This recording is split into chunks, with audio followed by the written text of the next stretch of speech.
Pour ceux qui en doutaient, eh bien, les grèves ont bien mis la France à l'arrêt après 3 trimestres modérés de croissance, on va dire. Le PIB qui a reculé, on l'a appris vendredi, sur le 3e trimestre. Bonjour Xavier.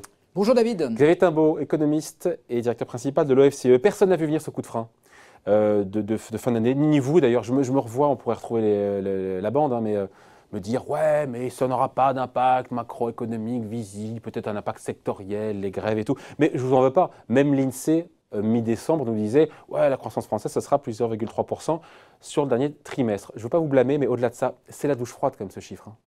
La douche froide, non. Oh bah, non. Une baisse de 0,1% au dernier trimestre, pardon. Je vais vous faire un mauvais jeu de mots. En fait, une partie de ce chiffre Ouais. est liée à l'énergie et à un climat plutôt clément. Donc c'est pas une douche froide, c'est plutôt une douche tiède. Oh, jeu de Voilà, mots. jeu de mots, Non mais sérieusement, sérieusement. Non, je sais, parce qu'il n'a pas fait très très froid. Et s'il avait fait très très froid, on aurait fait une super croissance au 4e trimestre. Non mais arrêtez là. Bah, c'est bien. Alors justement, on quantifie combien? C'est de l'ordre de 0,1. Le simple effet du. D'accord, donc croissance zéro. Oui, mais vous voyez, vous me faites parler sur un moins 0,1 de croissance au 4e trimestre. Ouais. Donc c'est juste pour vous expliquer que quand on parle des variations conjoncturelles et qu'on est dans le 10e de point de croissance, bah, il faut qu'on parle de choses comme le climat, qui est plus ou moins clément, croissance zéro. Et de choses qui sont un peu absurdes. C'est-à-dire, vous voyez, l'absurdité, hein, c'est-à-dire que quand on dépense moins pour se chauffer, parce qu'il fait moins froid. Parce qu'il fait moins froid, donc ça veut dire que c'est plutôt une bonne nouvelle. Oui, on dépense moins, on achète moins de pétrole, de gaz. Ça fait moins de croissance. Ça fait moins de croissance. Et donc vous êtes là en disant douche froide, moins de croissance. Mais alors que précisément cette partie-là, hein, je ne parle pas des grèves, mais cette partie-là, c'est finalement plutôt une bonne nouvelle. On est d'accord.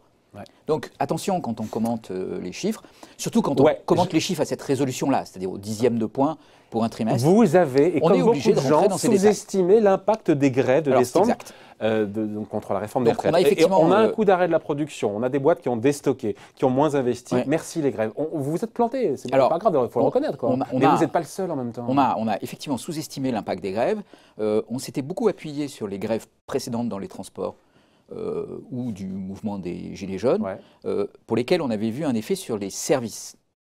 Donc d'abord les transports, qui avaient connu un coup d'arrêt dans les grèves précédentes, et puis ensuite les services à la personne, les commerces, les restaurants, qui avaient été assez impactés, mais avec un impact plutôt négligeable. Là, bonhomme, c'est l'industrie. C'est tout à fait différent, c'est-à-dire que les services se portent très bien. C'est en fait le seul secteur en croissance au 4e trimestre. Avec 1,4 de croissance malgré l'impact sectoriel sur le malgré l'impact sectoriel sur le commerce et sur le transport. Donc c'est plutôt surprenant. Ouais. Et de l'autre côté, effectivement, un coup d'arrêt assez fort porté à l'industrie manufacturière. Bon, il y a la dimension énergétique, mais on vient d'en parler et on la met de côté. Mais il y a effectivement un coup d'arrêt porté à l'industrie manufacturière. Alors, c'est principalement quand même des arrêts de production et des baisses de stock. Les boîtes qui déstockent, un peu moins d'investissement, mais l'impact. Elles produisent moins, elles investissent moins, elles déstockent, c'est pas de bonne augure. L'impact sur l'investissement est quand même moindre que l'impact sur la production. Ouais. Donc c'est vraiment un coup d'arrêt sur les chaînes logistiques, probablement, lié à la grève des transports, lié au blocage de certains sites.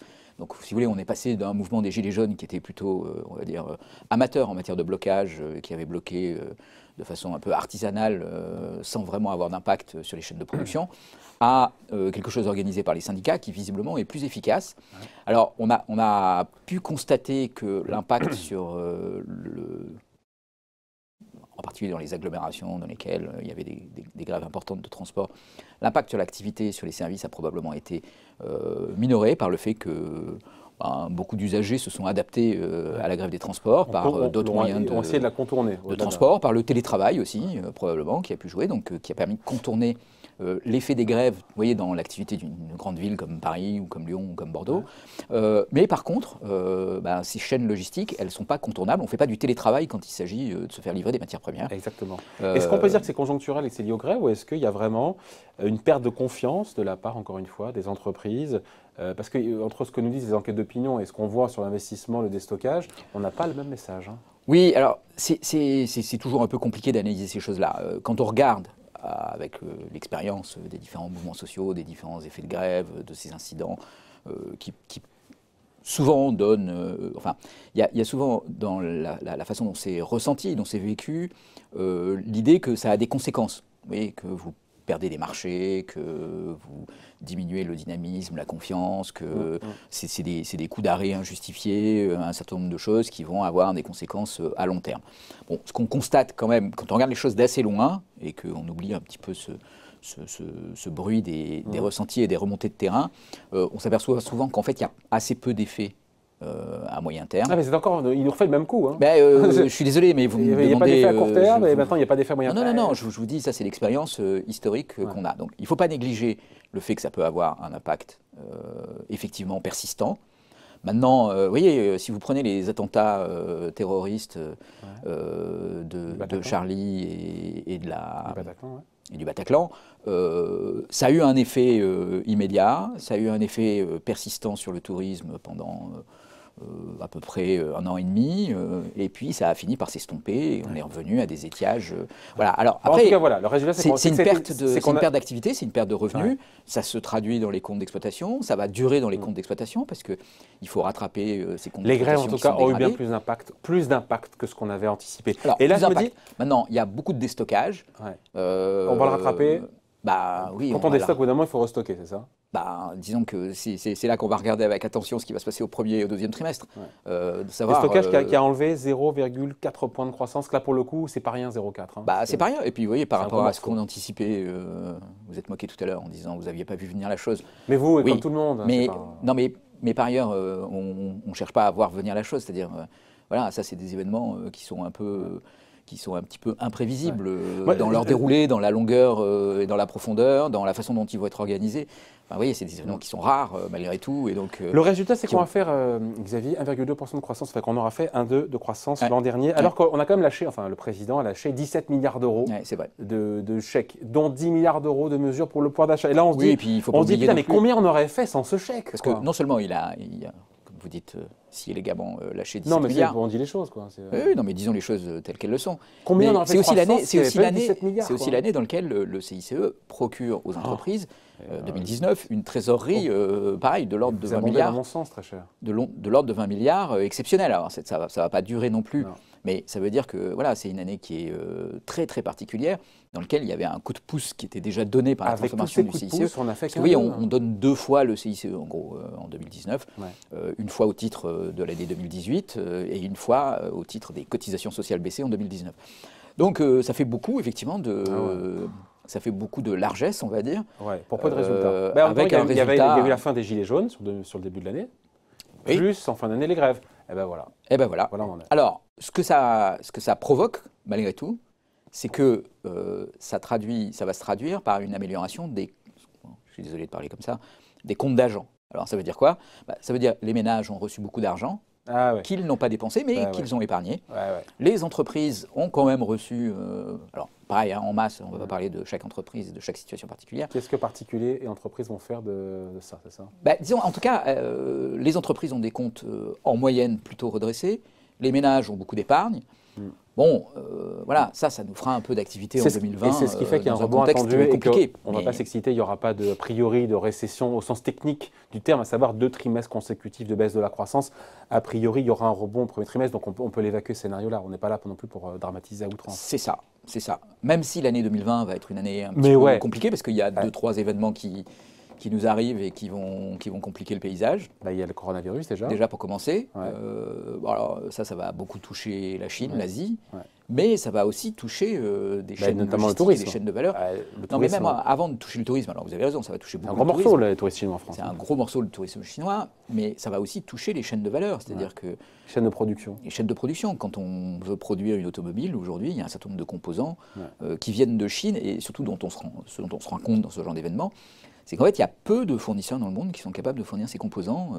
Et donc, vous pouvez avoir des chaînes qui se retrouvent à l'arrêt à cause d'un petit élément qui manque dans la... Donc 2020 s'annonce hyper compliqué, Xavier. Pourquoi? Parce que comme on termine l'année mal, ce qu'on appelle l'acquis de croissance, la vitesse à laquelle on rentre en 2020 n'est pas bonne du tout. L'acquis de croissance, si on fait 0% de croissance chaque trimestre sur 2020, on arrive à 0,2. Et si on fait... C'est Philippe Wechter qui a calculé ce truc-là, de chez Natixis. Si on fait chaque trimestre en 2020 comme on a fait en 2019 en termes de croissance, à savoir 0,3. On aboutit à 0,9% de croissance sur l'ensemble de l'année 2020. Un tout petit 1%. Un tout petit 1%. C'est nul, enfin c'est médiocre. Bah, c'est un tout petit 1%, c'est pas nul, c'est médiocre. C'est médiocre. Bah, c'est médiocre, ouais. ok, c'est médiocre. Non, mais on fait un peu mieux que nos partenaires européens, on est dans un contexte de croissance qui est plutôt faible. L'épaisseur du travail. Il y a très peu de productivité du travail, ce qui est un élément assez préoccupant. Maintenant, ça se traduit par le fait que malgré cette faible croissance, il y a quand même une petite baisse du chômage, qui continue, qui s'installe, qui est quand même un élément positif qui s'installe dans le paysage. Hein, J'attends de voir si on fera 263 000 créations de postes en 2020. On va probablement avoir moins de créations de postes en 2020. On peut prendre le pari si vous voulez, mais ce n'est pas un pari très compliqué. Mais il faudra que vous nous disiez quelle est votre projection. Moins, mais moins, c'est facile. Hein, moins avec combien de chiffres après la virgule? Non. Et donc, non, ça veut dire que faire 0,3 de croissance chaque trimestre, c'est pas fait. On fera que 0,9. C'est en dessous de ce que nous dit le gouvernement, qui nous dit 1,3% de croissance. C'est fini, c'est terminé. Bon, sa prévision. Et encore avec tous les aléas négatifs dont on a parlé, coronavirus.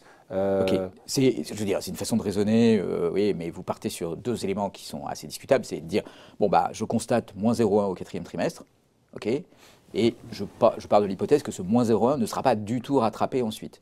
Et puis après, je prends 0,3 de croissance par trimestre. Ce qu'on a fait en 2019. Oui, mais il n'y avait pas de grève en 2018. Donc, voilà. Donc, il y a quand même cette petite incertitude sur quel est le degré de rattrapage. Votre scénario, c'est un scénario sans rattrapage.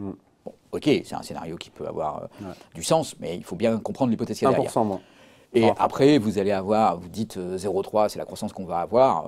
Ok, mais on peut discuter de ça aussi. Je veux dire, si je mets 0,4 ou si je mets 0,2, j'obtiens un chiffre un peu différent. On sera autour d'1%. Ok, on sera autour d'1%. C'est à peu près la croissance qu'on avait en 2019.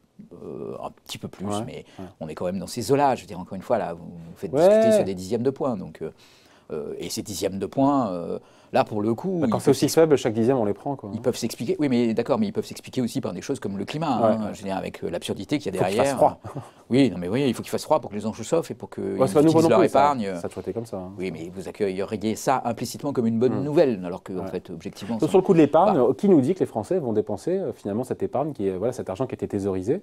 Qu'est-ce qui nous dit que... Voilà, hein. Qu'est-ce qui nous dit que... À l'ère des taux d'intérêt est très très bas, l'épargne rapporte moins. Oui, et donc là, les gens se disent, tiens, je mets plus de côté vu que mon épargne me rapporte moins. Ça se défend comme raisonnement, ça. Ça se défend. La théorie économique est basée sur le raisonnement inverse, qui est que justement, quand les taux d'intérêt sont plus bas, il vaut mieux emprunter et consommer tout de suite que d'attendre demain. Quand on a peur pour sa retraite et qu'on se dit que l'argent qu'on a mis de côté rapporte moins, on se dit, je vais mettre plus de côté. Ok, ça c'est un argument qui peut se défendre. Ouais. Bon, voilà, donc était-il nécessaire de faire peur sur la retraite dans ce cas-là, dans ce contexte? C'est une bonne question. Bon, on termine, Xavier, donc voilà où on en est. Et puis après, si on prend un peu de recul, ça fait du bien d'élargir un peu la focale, la croissance ne fait que décélérer depuis que Emmanuel Macron est arrivé au pouvoir. Oui. Non, mais c'est vrai. 2,3 quand il arrive, 1,7. En fait, elle décélère depuis 50 ans, donc oui. Non, c'est intéressant. Il arrive en 2017, il a que la moitié de l'année pour lui, vous me direz. 2,3 de croissance. 1,7% en 2018, 1,2 en 2019 et un petit 1% en 2020 a priori. Très bien. Ça veut dire que la France n'avait pas immunisé contre ce qui se passe dans le reste du monde, hein, et que l'effet Macron, et voilà, malgré les réformes, voilà.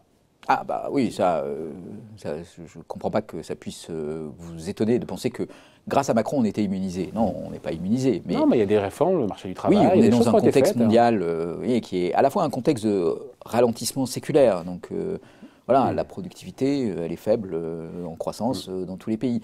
Et puis il y a les conséquences du changement climatique qui commencent à jouer. Alors il y en a certaines qui sont positives quand on se chauffe moins, mais il y en a d'autres qui sont négatives quand il y a des catastrophes et des dommages qui sont liés à ça, et puis des investissements qui sont nécessaires à consentir pour s'engager dans cette transition. Bon, là où il a réussi, Macron, par contre, je coupe, c'est peut-être qu'effectivement, réussir à faire 263 000 créations de postes dans le privé, voilà, avec 1% de croissance. On peut lui rendre ça? C'est ce à quoi il faut s'attacher, c'est que dans ce contexte de croissance qui fondamentalement n'est pas entre les mains du président, on ne va pas chercher la croissance avec les dents, comme disait Nicolas Sarkozy.